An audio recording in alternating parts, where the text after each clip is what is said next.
In this video, I'm going to do a review of how to simplify, multiply, and divide rational expressions. So if we look at number one is actually a review from algebra. We have a monomial over a monomial. So the first thing I'm going to do is I'm going to look at my whole numbers, which are negative 16 and 12. And what I'm going to do is think about what's the GCF of negative 16 and 12, and it's going to be a 4. So I'm going to divide each of those by 4, and that's going to leave me with negative 4 over 3. Now I am going to look at my variables. So I have 2 x's on top and 5 x's on the bottom. So that's going to leave me with 3 x's in the bottom. Then I have 7 y's on top and 3 y's on the bottom. So that's going to leave me with 4 y's on top. And then I just have this z to the 4th in the bottom, so he's just going to stay z to the 4th in the bottom. And so this is how I would simplify that first expression. It also says state the excluded values. So I need to look back at the original equation. And in my original equation, I have an x, a y, and a z in the denominator. And they're all multiplied together. So for this one, x cannot equal 0, y cannot equal 0, and z cannot equal 0.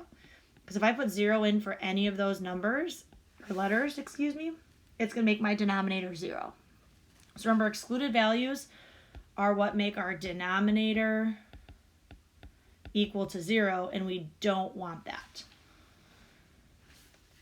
All right, so for number 2, we're going to start off by factoring. So I'm going to start by factoring the numerator, and I'm going to factor it by GCF, and the GCF is a 4. So I'm going to factor out a 4, and I'm going to get 4 times x plus 1. Then I'm going to factor the denominator by thinking about what multiplies to 3 but adds to 4. So what multiplies to 3 but adds to 4 would be 3 and 1. I always need to factor first because factoring creates a multiplication problem, and then I can divide out the common factors. So I have a common factor of x plus 1 and x plus 1. So that's going to leave me with 4 over x plus 3 as my final answer. Again, it also says state the excluded values. So when we're stating the excluded values, I'm always going to go back to the original factoring, not my final answer. So if I were to set x plus 3 equal to 0, one of my excluded values would be negative 3.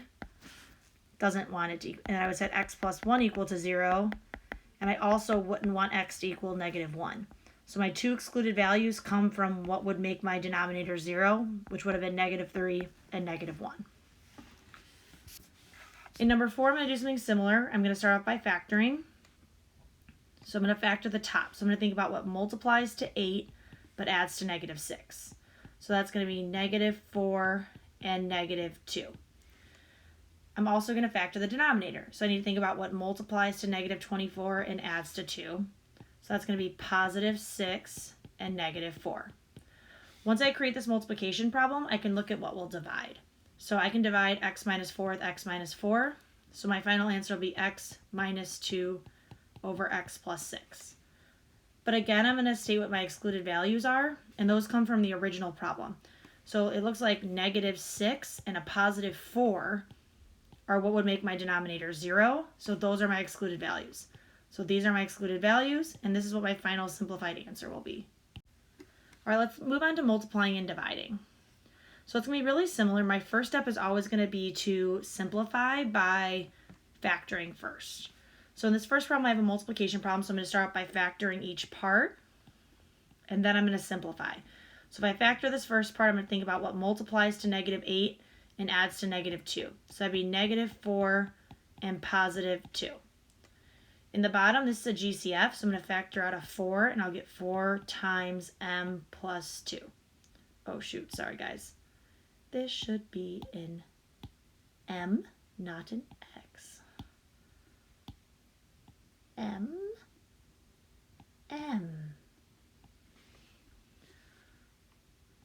Okay.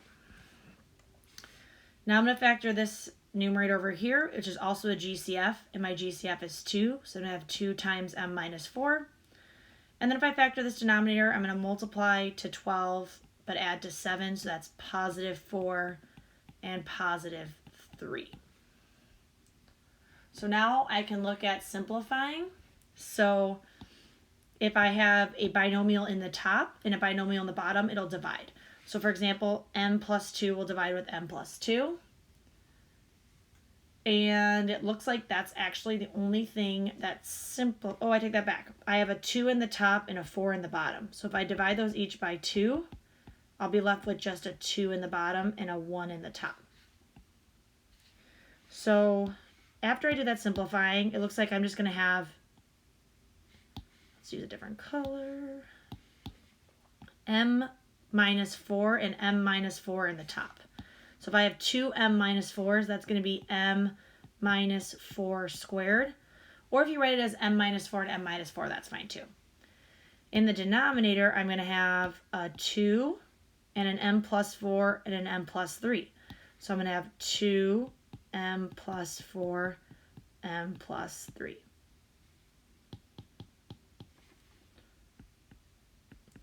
Now that didn't simplify super nicely, but we still did simplify part of it. So this would be my final answer.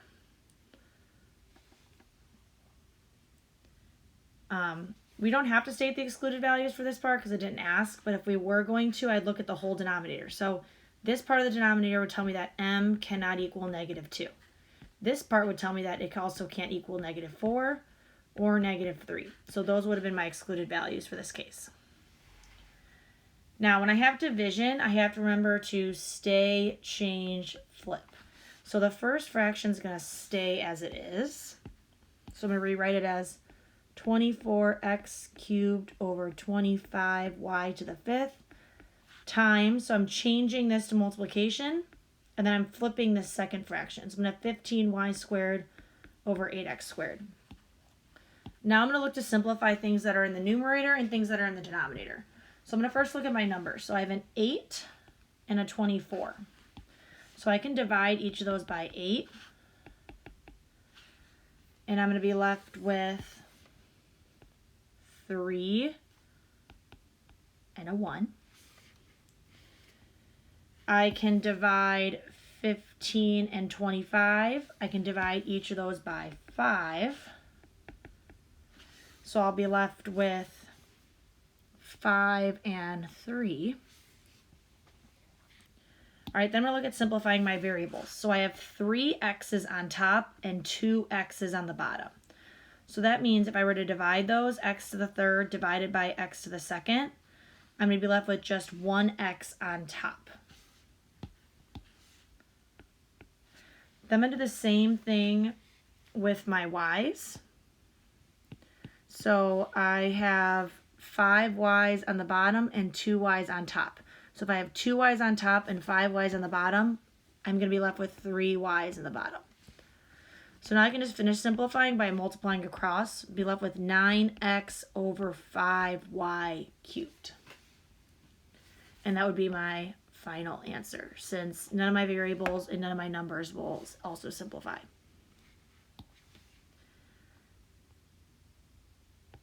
So number 3 is going to be actually really similar to the first one, number 2 above. I am going to start off by, I'm going to do a couple steps at once actually. So we always want to try to factor, but I'm still going to stay, change, flip.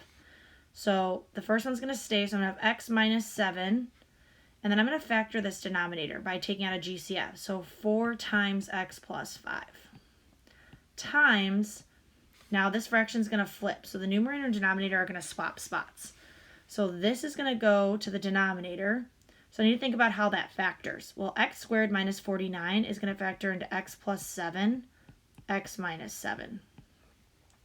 And then this denominator is now going to go to the numerator. And that's going to factor by taking out a GCF of 8. I'm going to have 8 and x plus 5. Now I can simplify this. So I'm going to, anything that's in the top and the bottom I can simplify. So I can divide x plus 5 and x plus 5. I can divide x minus 7 and x minus 7. I can take this 4 and this 8 and I can divide each one by 4. And so then that will leave me with a 2 on top over here and just a 1 there. So I'm going to be left with 2 on the top and just x plus 7 on the bottom. All right, and then our last problem we're going to approach similarly. I'm going to factor what I can factor. So it's a multiplication problem, so I don't need to worry about changing any of the fractions. So I'm going to first factor this denominator by taking out an 8. So I'm going to have 8 times x plus 1. Then I'm going to factor this numerator by thinking about what multiplies to 7 but adds to 8, which is going to be a 7 and a 1. And then I can go ahead and divide anything that's also on the top and the bottom. So I have an x plus 1 on the top and the bottom, so those will divide. Then I can also work on dividing numbers. So I have 1x, single x on top, and 3 x's on the bottom.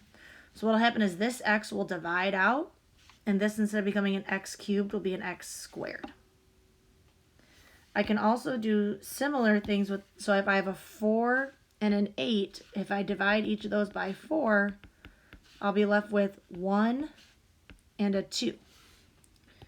So then we're just going to multiply straight across. So 1 times x plus 7 is just going to be x plus 7. And then I'm going to have 8 times 2, which is going to be 16. And then we still have this x to the second here, so it's actually going to be 16x to the second as the denominator. And this will be my final answer.